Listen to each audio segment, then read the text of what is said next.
En 1897, un chico de 15 años pintó un cuadro llamado Ciencia y Caridad. La obra ganó una mención honorífica en la Exposición General de Bellas Artes de Madrid y una medalla de oro en Málaga.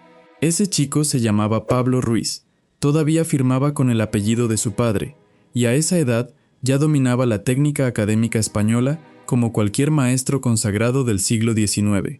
50 años después, el mismo hombre, ya firmando como Picasso, retrataba figuras que muchos espectadores confundían con dibujos infantiles. Esta es la historia de por qué ocurrió esa transformación y de por qué la explicación más popular, la de que Picasso perdió o empeoró su técnica, resulta exactamente la contraria a lo que sostienen los principales biógrafos y museos que custodian su obra. Málaga, 25 de octubre de 1881. Ahí nace Pablo Ruiz Picasso, hijo de José Ruiz Blasco, pintor especializado en palomas y profesor de dibujo en la Escuela de Bellas Artes local.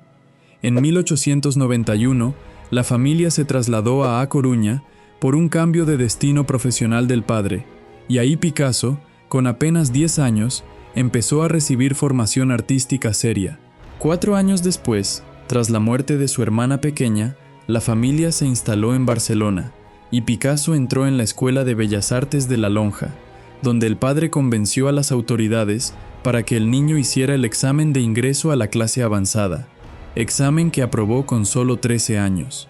En 1897, con 15, fue admitido en la Real Academia de Bellas Artes de San Fernando de Madrid, la institución más prestigiosa del país, aunque pronto abandonó las clases para pasar los días en el Museo del Prado, copiando directamente a Velázquez, a Goya y sobre todo al Greco. Existe una leyenda muy repetida sobre este momento, y merece la pena tratarla con honestidad.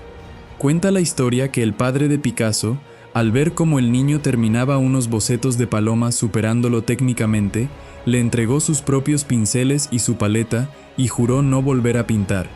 El Museo Picasso de Barcelona menciona este episodio, aunque estudios académicos advierten que probablemente el propio Picasso exageró o ficcionalizó la escena para reforzar su mito de genio precoz. Es una historia que suena demasiado literaria para ser exactamente cierta, y quizás por eso resulta tan difícil de dejar ir. Lo que sí está perfectamente documentado son las obras. Ciencia y Caridad, de 1897, se conserva hoy en el Museo Picasso de Barcelona. Mide casi 2 metros de alto por 2,5 metros de ancho, y muestra a un médico junto a la cama de una mujer enferma, con un cura y un niño en el otro extremo. El propio padre de Picasso posó como el médico. Cuando Pepe Serra, actual director del museo, describe la obra, dice algo que resume perfectamente el punto de partida.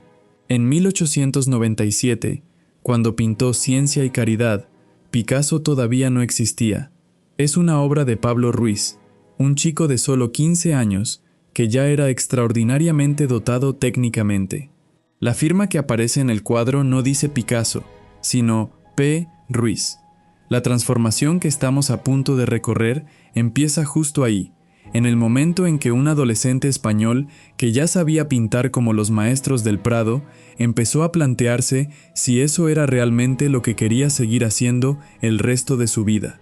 Y ahí es donde empieza todo. El primer gran cambio llegó con una muerte.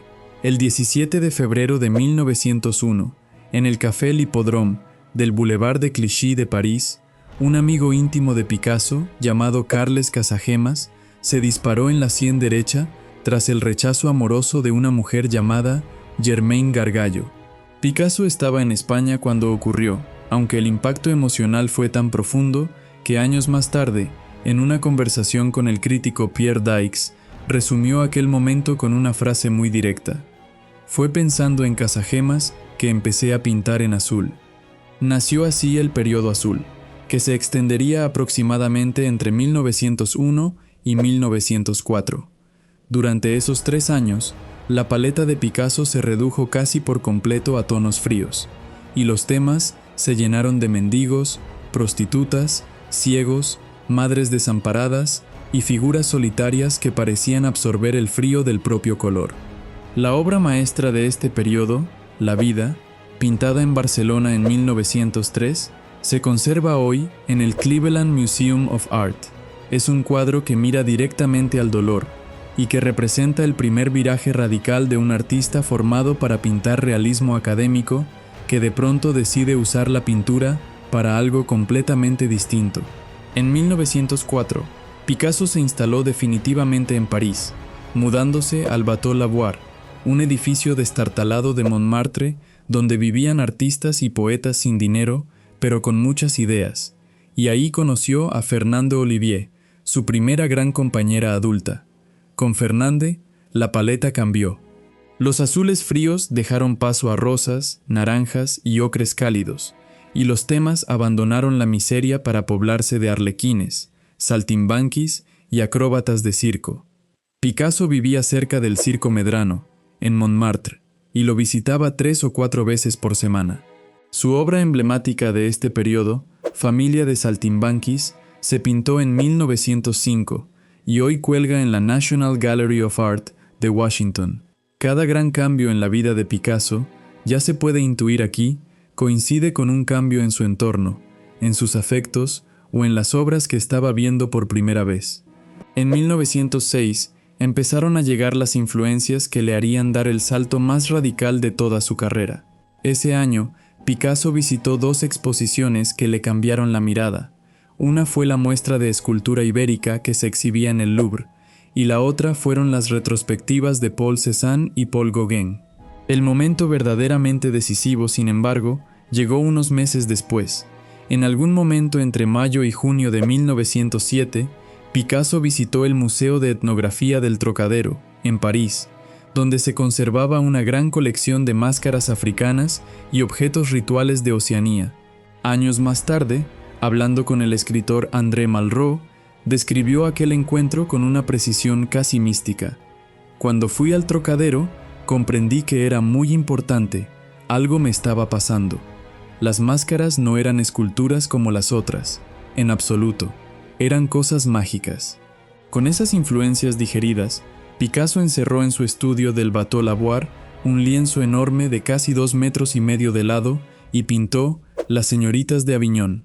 5 figuras femeninas fragmentadas, con rostros que mezclan la escultura ibérica con las máscaras africanas, y una composición que rompía deliberadamente con toda la tradición renacentista de la perspectiva. La obra se terminó en 1907, pero Picasso no la exhibió públicamente durante casi 9 años, y solo la vieron sus amigos más cercanos. Desde 1939 se conserva en el MoMA de Nueva York, y hoy se considera la obra fundacional del arte moderno.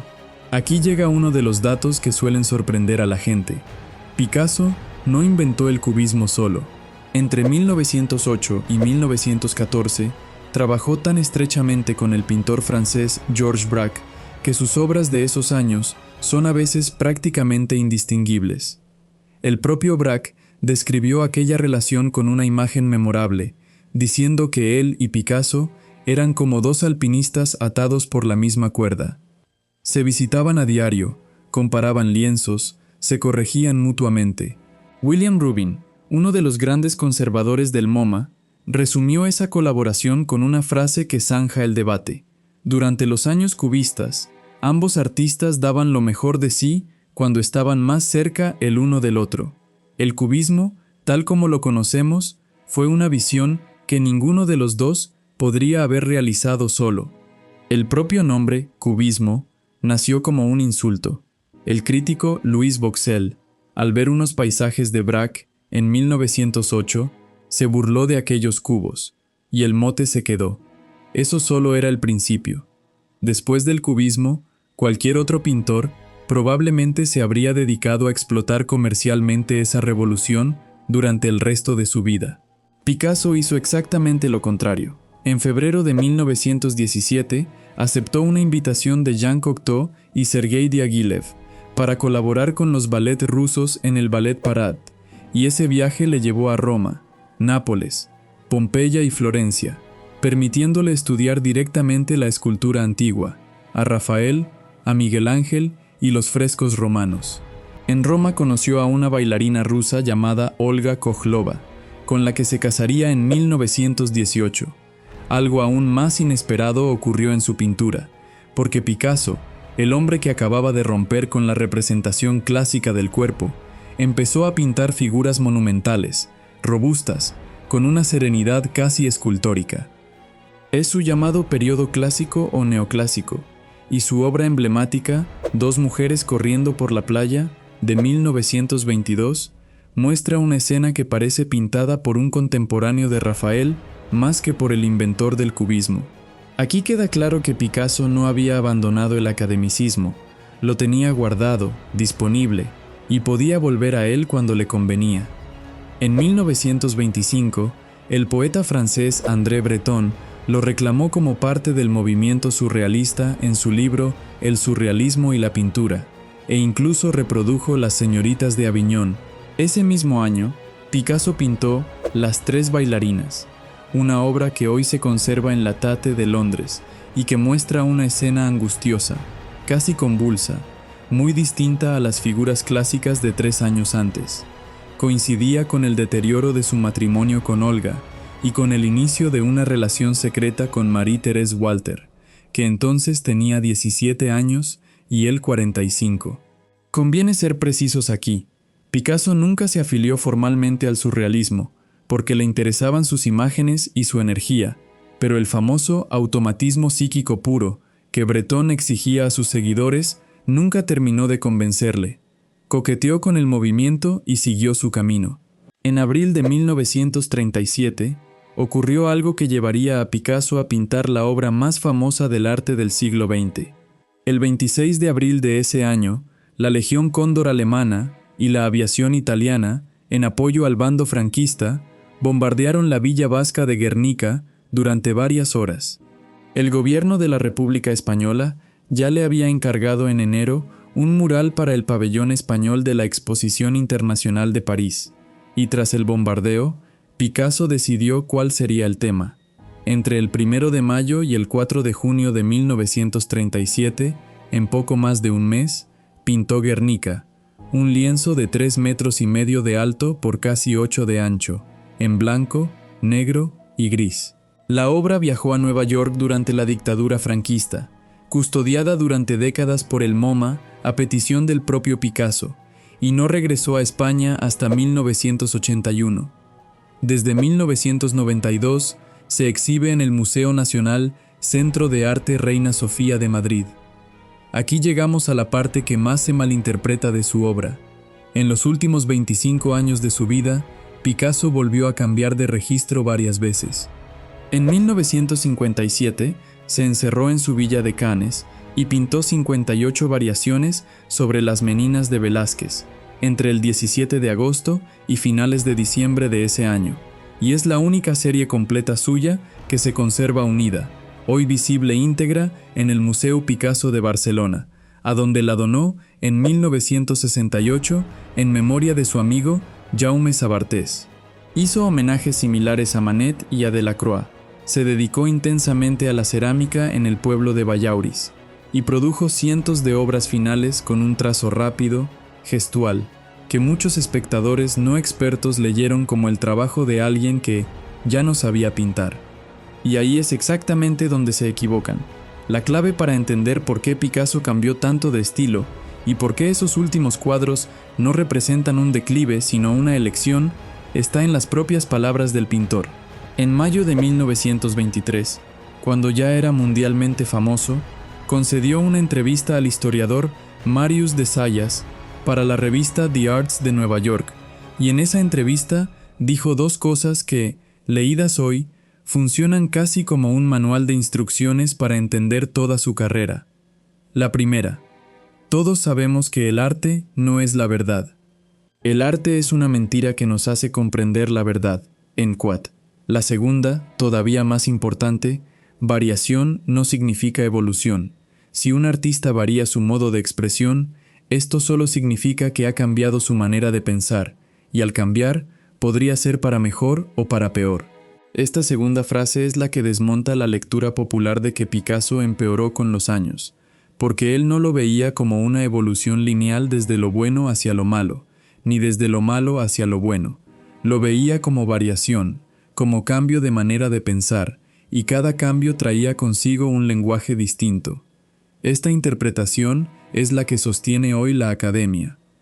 John Elderfield, curador jefe del MoMA durante años, lo formuló con precisión.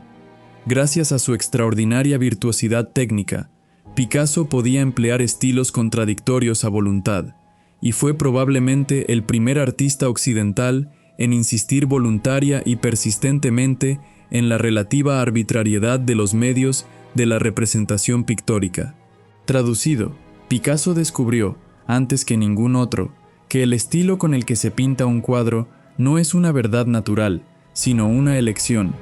Una vez descubierto eso, se pasó el resto de su vida ejerciendo esa elección en todas las direcciones posibles.